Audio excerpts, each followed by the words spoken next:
guys and gals, how we doing this evening?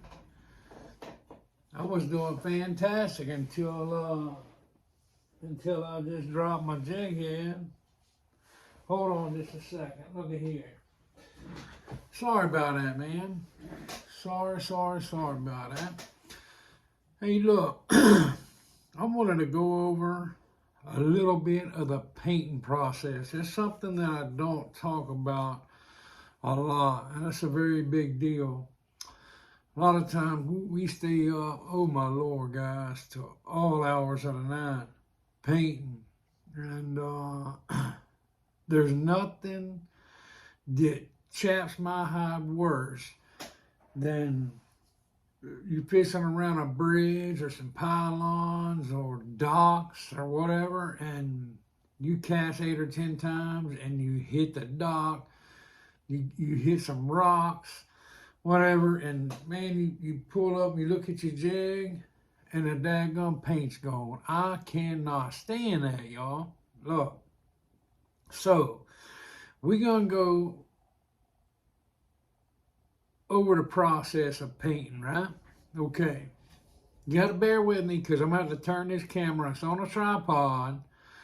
All right. And it's not going to be stable. I'm going to try to make it stable, but anyway, we're going to work with it. Another thing that drives me completely insane is when I would go to tie my hook. You see that eye right there? I want that eye to be absolutely perfect. I don't want it to be, I want it to be open. You see that? I don't want to be having to jab another hook or something through it, you know, to be able to put my line through it. I want it to be perfect. I want it to be open. Okay? People do it a lot of different ways. I see people take, you know, dip the whole head. They'll take their pliers, just for instance, they'll put it just like that, and they'll dip the whole head, okay? Which is, there's nothing wrong with it.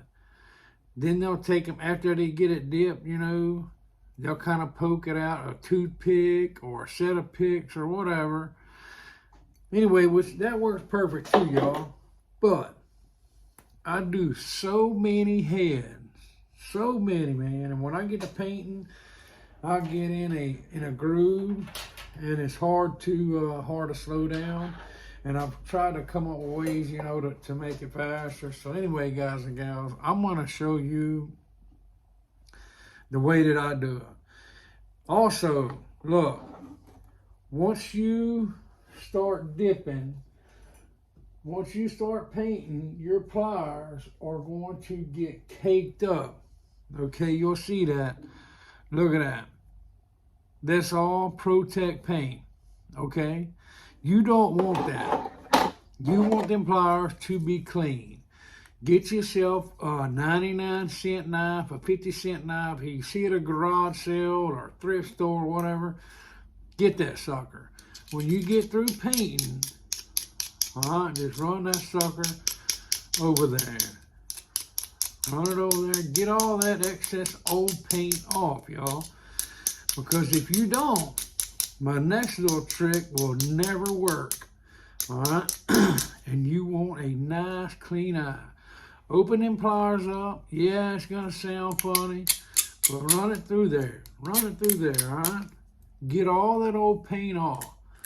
You will see on my knife, that's why this knife, I don't go through that many a year. I find them, you know, at garage sales or whatever. You can see on that knife, you can see all the paint, y'all. All right? But look at them pliers. No, it didn't all come off, but it almost all come off. So, that's something you need to invest in. Some cheap knives, y'all. I apologize about keep turning around, but if I don't put my stuff back, I'll have a mess. Another thing. When your jigs come out of the mold, y'all, sometimes that lead is shiny. Do you see that? All right? I don't want that. I'm not going to paint that head. You can see that. It's 3M, y'all. All it is emery claw. That's all it is. So I take that emery claw, y'all, and it don't take but just a second. All I'm doing is roughing it up, y'all. All right? Rough it up. I do up underneath it, on the sides, on the top. I do it everywhere, okay? I don't want to start with a glossy head because it basically is like painting a car. If you don't sand, if you just go out to your car and you go to painting, you know, you can have a $10,000 paint job. But if they don't sand it good, if they don't prepare the surface, then it ain't gonna last. You know what I mean? So we dulled it down, y'all. I took that sucker and I just rubbed it down, rubbed it down, rubbed it down, rubbed it down. Another thing, okay? I'm very, very, very particular, guys. I mean, I am particular. I'm sorry about this video. It may last a little bit longer than I expected, but look, I want to get this out to everybody. That way everybody knows, and I'm not missing a step, okay? Everybody may not do this. Do you see, hopefully you can see in the camera, that head is not completely straight, y'all. Okay? And that mold, maybe when I pulled, I don't know what happened, but anyway, it was not completely straight. I got these little set of files. You see how it's curved? Look at that. Get you a little set of files, okay? These right here are made by King. It would help if I did it the other ways. King is like a 6-piece or 10-piece. All right? That's what I got. And you can get those at Harbor Freight. Those actually come from Northern Tool. But anyway, what I did, I just filed it down and I straightened that head, the top of that head. I wanted it to be perfect, okay? I don't want to send out no head that's not A1 in tip-top shape. And that curved file really helps, guys. Really, really, really helps. Okay, now, you can use, I see a lot of people use a candle to heat these daggum things up, y'all. Okay, the little alcohol burners, a candle, whatever. I see people use all kind of different things. But me, I don't want to do that, guys. You're looking at right here, my hand on it. You're looking at a $15 Harbor Freight heat gun. All right, it's a Warrior. Let me turn it. I'm sorry about my camera if it's all messed up, but it's a Warrior Harbor Freight heat gun. Okay, it comes with a year warranty. You can buy up to a 3-year warranty for like $3, y'all. Okay, now that we got that covered, this is the way I do mine. What I do is I take my pliers and I cover that eyelet. Okay, I'm gonna snap my pliers straight down over that eye, that hook. Just like that, okay? You can see.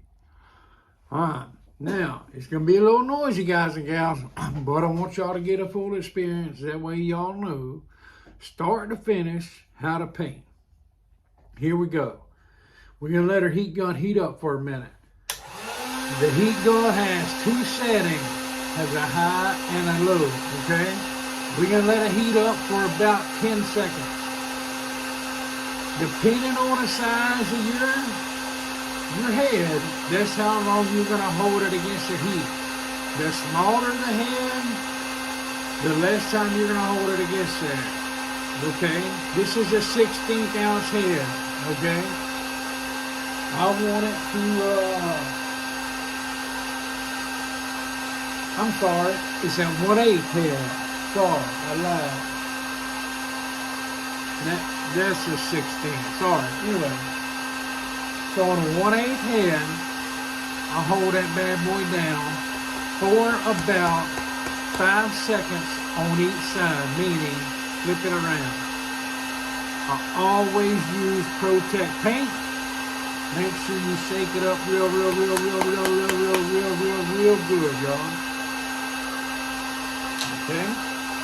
Now we're heated up. Hold it about 2 inches away. 1, 2, 3, 4, 5. 1, 2, 3, 4, 5. Okay? I'm gonna dip it.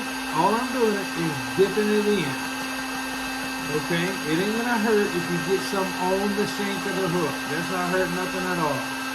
Me, I come back to the heat gun, hold it about 6 or 8 inches away. Just let it get a little heat on there, y'all. Okay? I'm just kind of flipping and flopping it, and it's not very much heat, y'all. This is what I'm gonna do before it goes into bacon. All right, now we out of the noise, guys and gals. Okay, now watch it. It'll be hot for a second. Make sure and don't burn yourself. But look, I want to show y'all something. Look how the eye did, y'all. Literally, it is ready to go. I don't have to touch it. I don't have to do anything. That thing is ready to go in the oven and bake out, y'all. Now, what I do is I got a little rack, and I set these things up here, and I let them hang. I just let them hang on a little wire rack. Sometimes I let them hang overnight, okay? Sometimes I let them, 2, 3 hours, whatever. I always let them sit there and kind of cure for a minute. Then, once I do that, this is where it's going to get shaky, y'all. And I apologize, I can't do nothing about it, okay? We are going to come over here, and I'm going to show y'all what we have, okay? We have this nifty oven right here. You can buy it at Walmart, you can buy it anywhere, y'all. Pretty much just a dehydrator or air fryer, or whatever you want to call it. We pull this out and we hang our jigs from front to back. You want to put, some space in between them, because if they touch, it ain't gonna be good. It'll mess up your paint. Okay? I set my heat. Okay, I set my heat. I'm going to turn this camera back around, and I apologize about it. But anyway, me, personally, I set my heat. I put it on for 20 minutes, guys and gals. 20 minutes. 275 degrees for 20 minutes. And I'll turn my oven off. After I do that, I put them back on my little rack. And I let them sit there. I don't know. They don't have to sit. After they come out of the oven, they're ready to go. That's just something I do. I put them back on the rack, and I just let them sit there and cool. All right? And I will show y'all the little rack, just in case, anybody's wondering what I'm talking about. But you can see my little wire racks up here where I hang them. That's exactly what I'm talking about. So anyway, guys and gals, that is the painting process. I hope y'all enjoy this video. I hope you learned something. Hope you learned about a painting process. Look, guys and gals, if you enjoy this content, if you enjoy what I'm doing, what I'm putting out, please take a minute, hit or mash that like button, and subscribe, guys and gals. And look, first and foremost, I want to say I'm giving away the fishing trip. But look, I worded it wrong, okay? When I get to 1,000 subscribers, I'm going to take the number 0 to 1,000. You get your little email, so-and-so subscribe to your channel, okay? And so I know who subscribed, 1st, 2nd, 3rd, 4th, 5th, 6th, 7th, 8th, whatever. Everybody from 0 to 1,000 is going to be entered in that drawing. Once I get to 1,000, I'm going to start giving away a trip every single month, okay?